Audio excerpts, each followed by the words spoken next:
C'est une première depuis sa nomination en qualité de ministre de la République. Alexandre Désiré Tapoyo a offert aux chefs des quartiers du premier arrondissement de Libreville un déjeuner. Occasion pour lui de leur souhaiter une bonne fête des pères et des mères.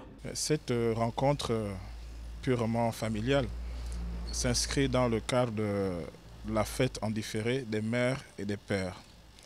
Je suis un des fils du premier arrondissement. Je ne suis pas toujours présent compte tenu de mes charges professionnelles. J'ai voulu honorer mes pères et mes mères. Et les premiers papas et mamans de l'arrondissement, ce sont naturellement les chefs de quartier. Donc ils sont là avec moi pour partager un morceau de pain, prendre un verre d'eau. Pour les bénéficiaires, c'est une joie et on en profite pleinement de ces instants de communion. Oh la joie! Pour notre ministre, depuis qu'il a été nommé, il a reçu les papas, les mamans de toutes les chefferies. On est tellement contents. C'est la joie pour notre ministre et pour notre arrondissement. Le souhait des chefs de quartier est que cette première se pérennise.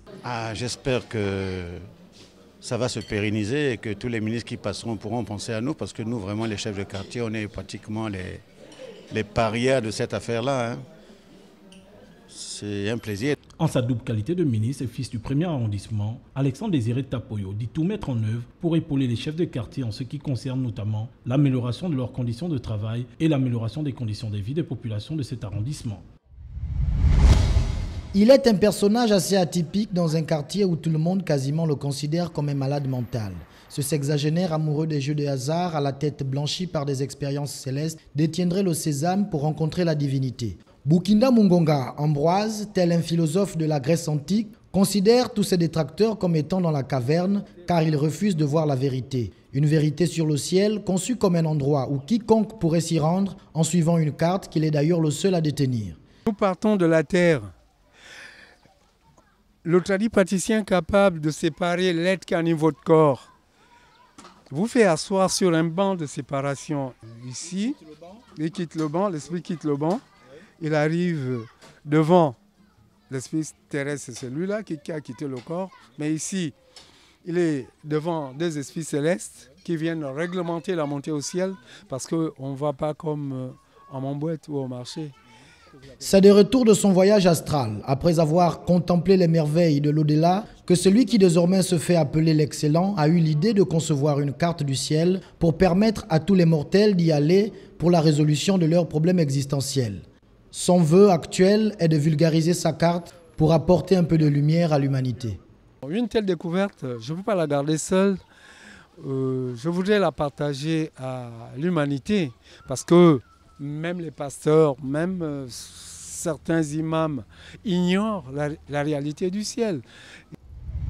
Les habitants du quartier Cocotier à Toambin ont opté pour un système D. Se débrouiller pour ne plus subir les caprices des pouvoirs publics. Voilà la triste conclusion à laquelle se résout la population de ce quartier du 2e arrondissement de la commune de Libreville. Les passerelles que ces habitants ont érigées pour accéder plus facilement à leur logement témoignent de cette détermination. Les canaux d'évacuation récemment construits par l'État rendant difficile l'accès aux domiciles se situant en bordure de route, il fallait, selon eux, trouver un palliatif, peu importe les dangers que cela comporte. Si jamais on agit de la sorte, c'est pour la simple raison que déjà les sociétés qui ont travaillé la route n'ont pas songé aux sorties. Par rapport à ça, on a décidé qu'il était utile nous-mêmes d'ériger des ponts afin de traverser facilement.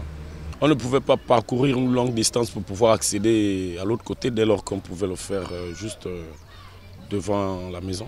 À chaque fois que les enfants traversent, on est contraint nous-mêmes de les accompagner, de peur qu'ils ne puissent tomber. La preuve en est qu'il y en a 2 qui sont tombés là-bas, là-bas où ils ont fait leur passerelle de fortune qu'ils ont coulé en béton.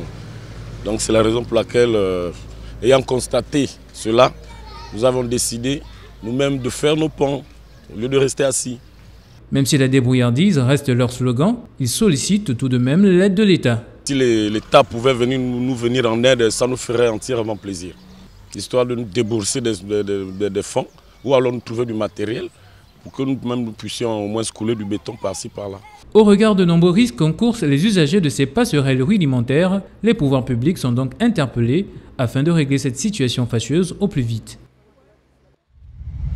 Une chose est sûre, c'est qu'il faudra ériger des dodanes pour dissuader les automobilistes qui arpentent la voie secondaire traversant le quartier Cocotier à Toambin d'appuyer sur l'accélérateur. Cette route est devenue peu à peu une piste de vitesse pour certains automobilistes insouciants. Du coup, les risques d'accidents ici se sont multipliés, une situation que la population décrit. Vraiment, c'est un véritable problème, le problème des deux dames. Les véhicules ici, notamment les taximans et toute forme de véhicules qui y passent, lorsqu'ils y passent, logiquement ici, ils devaient rouler à une vitesse maximale de 40, sinon 50. Mais on se rend compte que ici, parfois, c'est des rallyes. Quand bien même on reconnaît qu'il n'y a pas la signalisation ni verticale, encore moins horizontale, pour leur signaler, pour leur dire la vitesse à laquelle ils doivent rouler.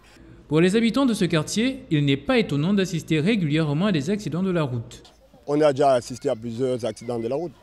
Et un monsieur, il était venu, avant qu'on ne mette les garde-fous, il était rentré à l'intérieur. On a assisté à des accidents où les taximans, d'autres formes de véhicules ont percuté les enfants. Ou bien c'est entre eux.